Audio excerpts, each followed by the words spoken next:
Ay, so guys, samahan niyo ako at may pupuntahan tayo. Tagal din natin hindi napag-vlog na. Sana pag-motor.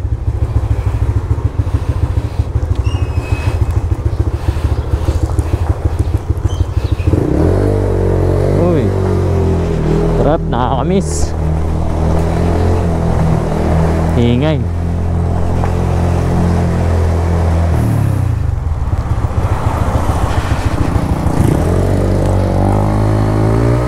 Samahan nyo ako guys sa San Isidro, no?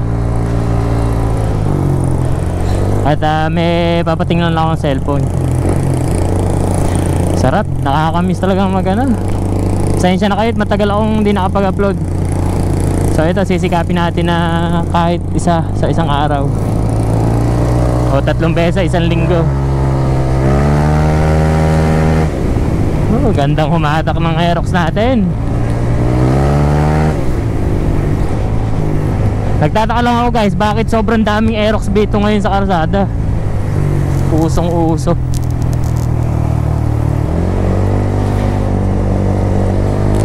Maganda kasi rin yung forma eh. So ito sa atin, simpleng setup lang. Nakita niyo naman yung mga accessories nito, ano, hindi naman mga bigatin. Saktuhan lang. Para sa akin kasi mas maganda yung simple guys. Grabe, ingay ng tambucho natin.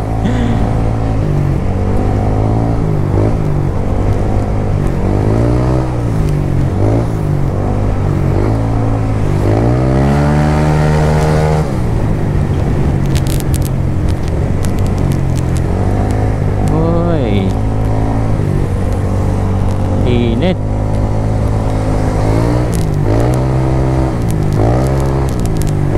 Dang.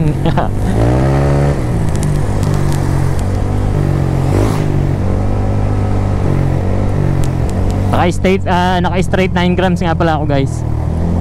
So kaya medyo maganda-ganda sumikpo yung ating Aerox. Susunod papakita ko sa inyo yung nakakabit na panggilid ngayon. Dati keso, di ba?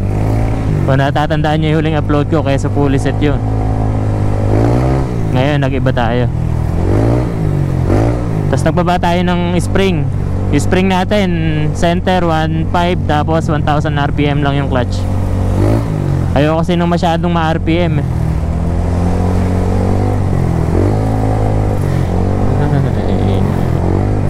Hindi ko man lang mapakita sa inyo yung konting takbo. Padaming sasakyan eh. Konting takbo.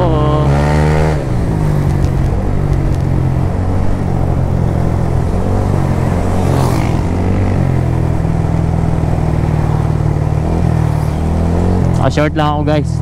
Tapos Crocs. Dito lang kasi malapit lang. So naisipan ko lang talagang mag vlog.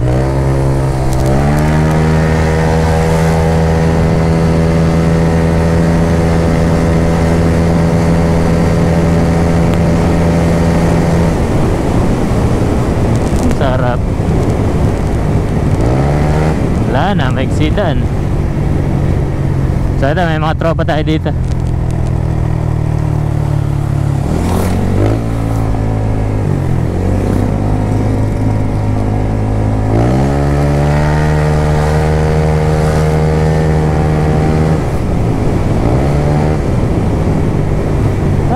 Traffic, may ginagawa nga pala dito.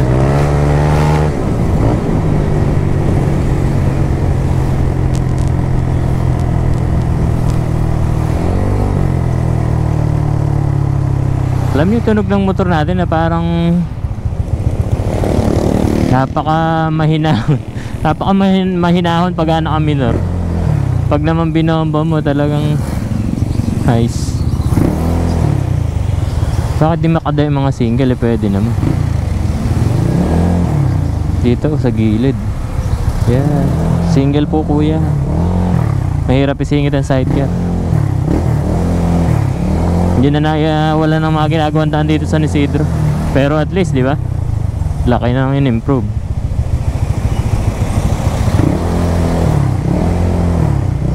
Kahirap kaya magdaan dito dati. Masakit sa katawan yung kaldag, lalo pag nakakotse. Lalo pag lowered, dahil puro lowered yung mga kotse ko dati.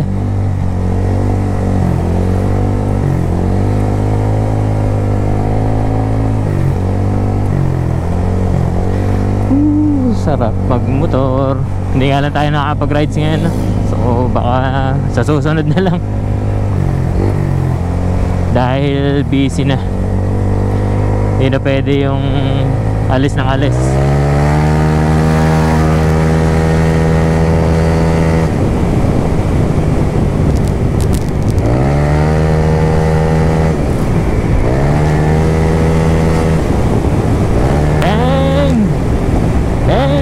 Bang! Bang!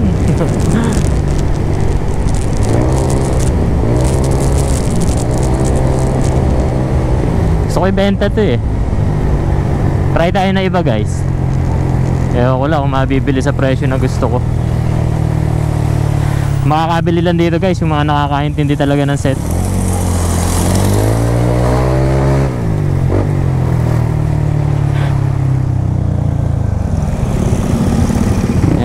Ginagawa na naman.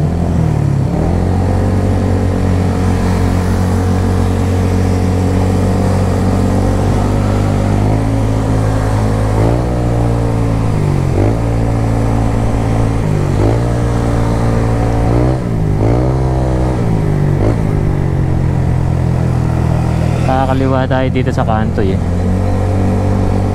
Papating lang natin yung cellphone, iPhone. Nasira kasi LCD. Actually galing na ako dito kahapon, ibabalik ko na lang.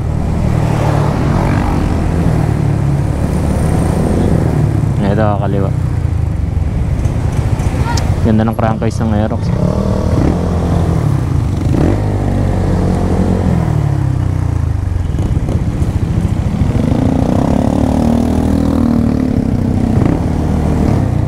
Ayun, cellphone repair.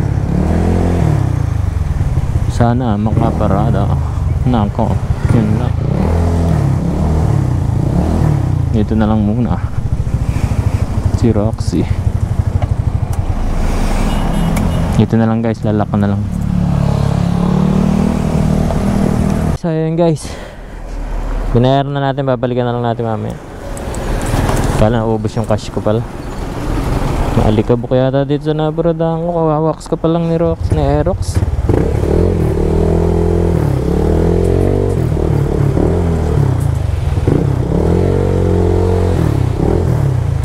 Daming truck.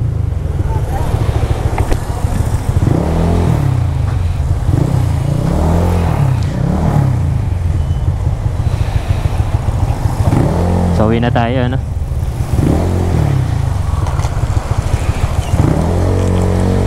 Guys, kayo rin ba yung pakiramdam nyo na pag nagmumotor kayo, iba yung saya nyo kaysa pagka nakakotse kayo? Ako pa nagmumotor talaga, ibang iba yung pakiramdam ko eh.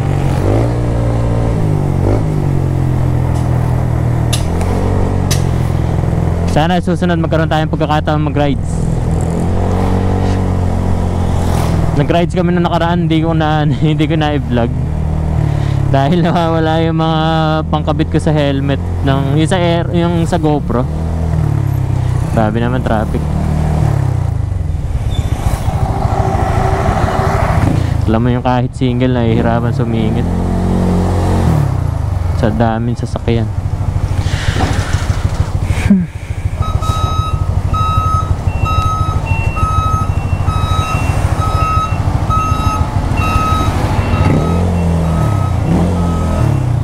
Kuryente.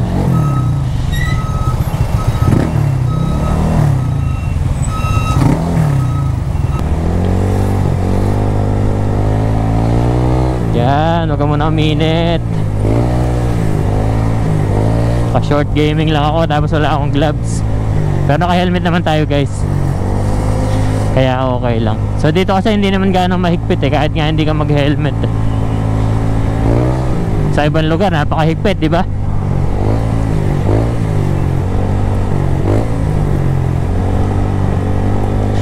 So balik na tayo sa pinag-uusapan natin kanina, no? Bakit nga ba ang daming Aerox? Aerox B2, napaka usong-uso. Gustong gusto ko talagang Aerox na kulay, yung blue eh. Kaya lang syempre hindi man tayo bumibili ng bago, second hand lang binili natin. So wala tayong pamimilian. Pero maganda naman nakuha natin. Wala naman din tong gas-gas yung Aerox natin eh.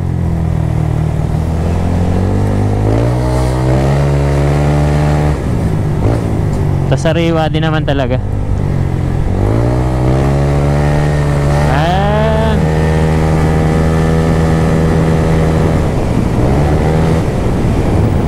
Saglit lang kuhanin yung mga gusto kong takbuhan.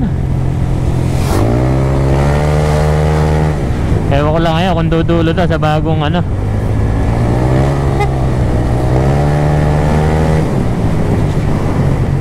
Sa fully set natin, hindi pa natin testing.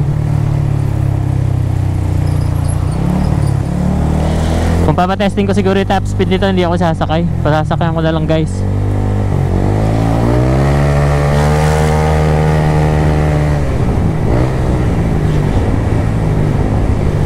Pagka nagkaroon tayo ng pagkakataon tumambay sa bypass guys, so testingin natin.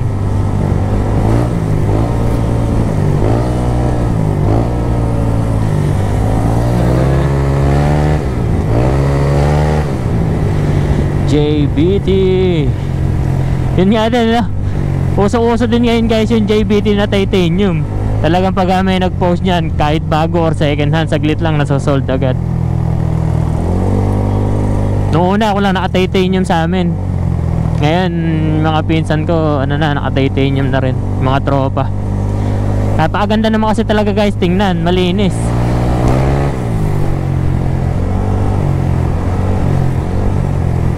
Alam mo yung unang tingin mo pa lang sa kanya, parang ang forma na ng motor mo. Kahit yun lang yung nakakabit. Yung sa atin ito, simple lang, yun lang. Ito, lever lang, shock, saka yung pipe, yung sa accessories niya, no? Tapos merong ilang white bolts. Pero magandang tingnan, simple lang. Lalo pag malinis yung motor mo. So ganito lang kasi mga gusto kong setup guys eh. Yun nga pala guys, baka i-bash nyo ako tinatanggal ko lang side mirror pag andito lang ako sa amin. Pero pag pabiyahe ako, nakita nyo naman sa lahat ng biyahe ko may side mirror. Ayun lang talaga, tinatanggal ko lang. Ang ganda kasi sa Aerox pagka walang side mirror eh. Pero pag bumabiyahe ko, hindi pwedeng wala. Oh, sarap. Pakaingay. Buti nga ka mo nabuhasan ng konting ingay kasi nagbaba tayo ng clutch spring. Dati 1.5. Talagang sobrang angel niya guys pag pinihit mo yung silinyador. Pero ngayon at least hindi naman ganun. Napakabait niya pag naka-minor. Kaya lang pag ganito yan, maingay. Diba? Halos baka hindi na marinig boses natin.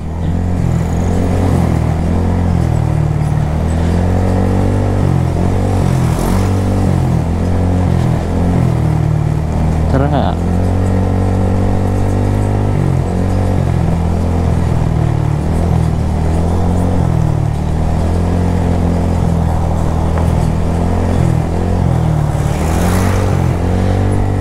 Malapit na tayo sa bahay. Ay nako, uminit, ang sakit sa kamay. Tagal naman ng truck.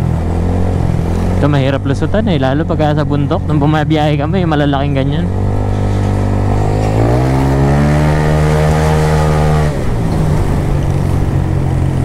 Sarap ang overtake.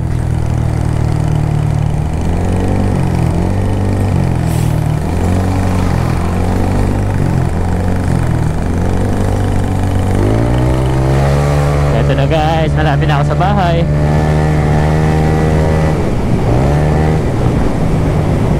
Ang bilis ko ng takbo. Sarap pigain.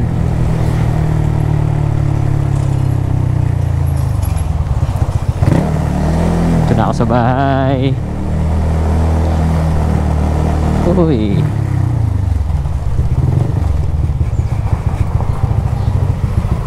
Dito tayo sa munti nating garahe. Sana susunod na dagdagan. So yun lang guys na. Susunod na lang na-upload ko. Kita-kita tayo sa susunod na vlog ko. Maraming salamat.